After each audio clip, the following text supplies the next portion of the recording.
সাল্লাল্লাহু আলাইহি ওয়াসাল্লাম ওয়াহশির চিঠিটা দেখা আমার নবী বিশ্ব নবী ওয়াহশির চিঠির নিচের মধ্যে একটা আয়াত লেখা দিছে।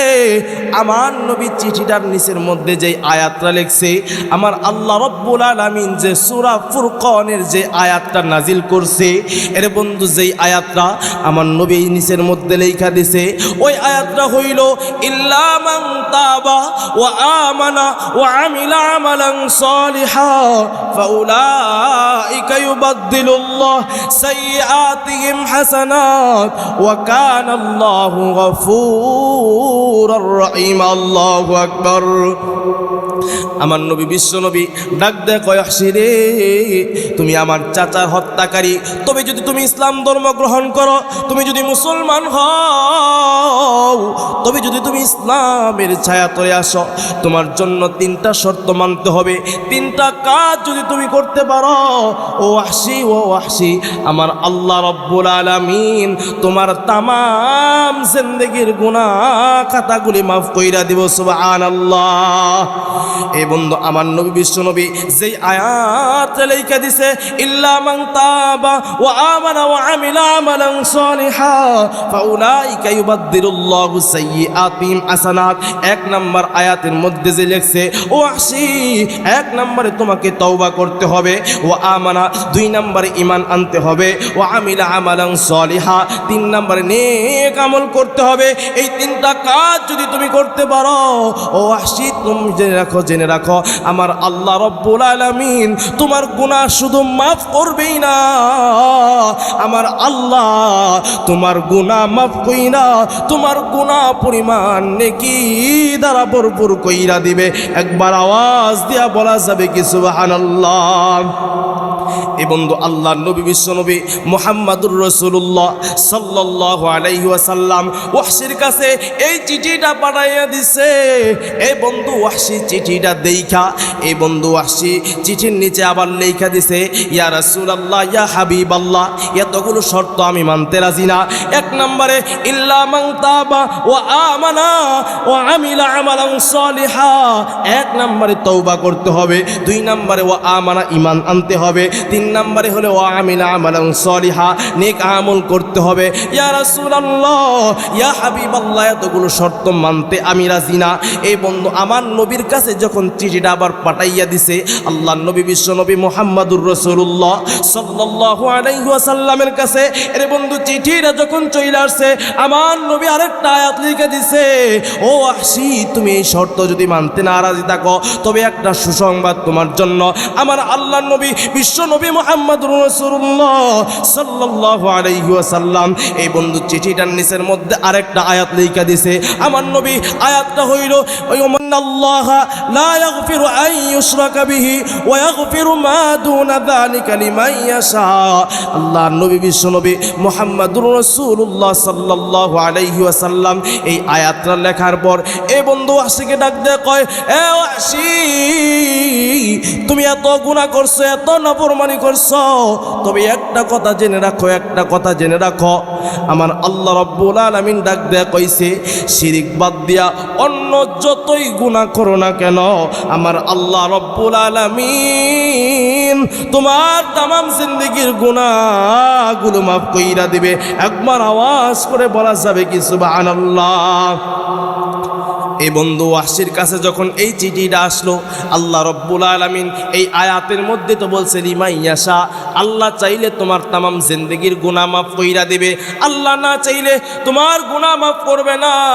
এই বন্ধু ওয়াহশি অন্তরের মধ্যে একটা বুঝ ঢুকে গেছে, আমার আল্লাহ চাইলে মাফ করবে, সুতরাং এমন তওবা আমি করতে রাজি না যেই তওবার মধ্যে সন্দেহ থাকবি। ইয়া রাসূলুল্লাহ ইয়া হাবিবাল্লাহ, এমন তওবা আমি করতে চাই যেই তওবা করার সাথে সাথে আমার আল্লাহ আমার তামাম জিন্দেগির গুনাহ মাফ কইরা দিবে।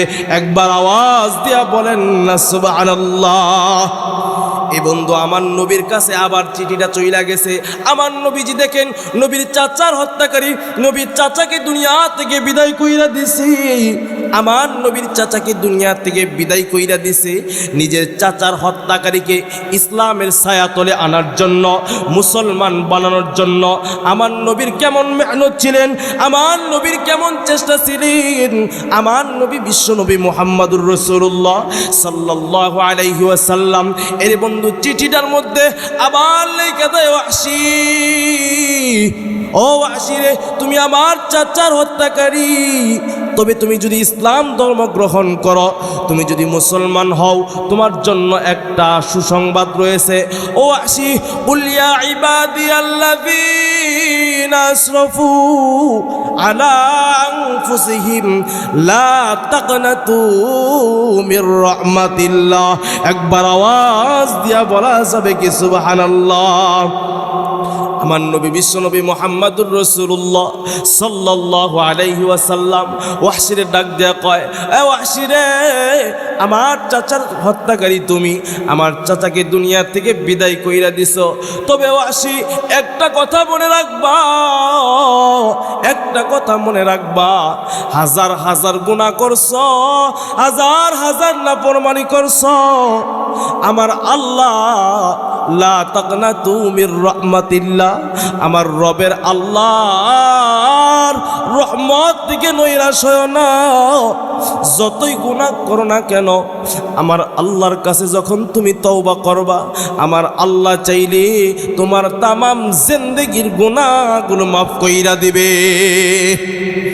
এর বন্ধু বিশ্বনবী মুহাম্মদুর রাসূলুল্লাহ সাল্লাল্লাহু আলাইহি ওয়াসাল্লাম নামাজ আদায় করতেছে। আমার নবী বিশ্বনবী মুহাম্মদুর রাসূলুল্লাহ সাল্লাল্লাহু আলাইহি ওয়াসাল্লাম এর বন্ধু নামাজের মধ্যে দাঁড়ানো। ওয়াহশী অন্তরের মধ্যে ভয়, আমার নবীর কাছে কেমনে যায়া কালেমার পৌঁছাই দিব, আমি যে মুসলমান হয়ে যাবে, আমার নবীর কাছে কেমনে বলবো। এর বন্ধু ওয়াহশী চাদরটা মাথায় দিয়া, ওয়াহশী চাদরটা গলায় পেঁচাইয়া মুখটা ঢাইকা আমার নবী সালাম ফিরাইছে নামাজের। আমার নবীর কানে কানে আইসা ডাক দিয়া কয়, আশহাদু আল্লা ইলাহা ইল্লাল্লাহু ওয়া আশহাদু আন্না মুহাম্মাদান আবদুহু ওয়া রাসূলুহু। একবার আওয়াজ করে বলা যাবে কি সুবহানাল্লাহ। আরে বন্ধু ওয়াহশী আমার নবীর কানে কানে আইসা কালিমা পইরা মুসলমান হয়ে গেছে। আল্লাহু আকবার। ওয়াহশী কালিমা পইরা মুসলমান হওয়ার পর আমার নবী ওয়াহশীর চেহারার দিকে তাকাইয়া ডাক দেয়া কয়, ওয়াহশী আইসনি। এই বন্ধু আমার নবীর চাচার হত্যাকারী ওয়াহশী, আমার আল্লাহ রব্বুল আলামিন ওই মুহূর্তে ওয়াহশীর তামাম জিন্দেগির গুনাহ মাফ কইরা আমার আল্লাহ রব্বুল আলামিন ওয়াহশীর নামটা জান্নাতের খাতায় লেখা দিছে। রে বন্ধু, এত বড় নাফরমান যদি আমার আল্লাহ মাফ করতে পারে, এত গুনাহ করছে, আমার নবীর চাচার হত্যাকারীকে দুনিয়া থেকে বিদায় কইরা দিছি।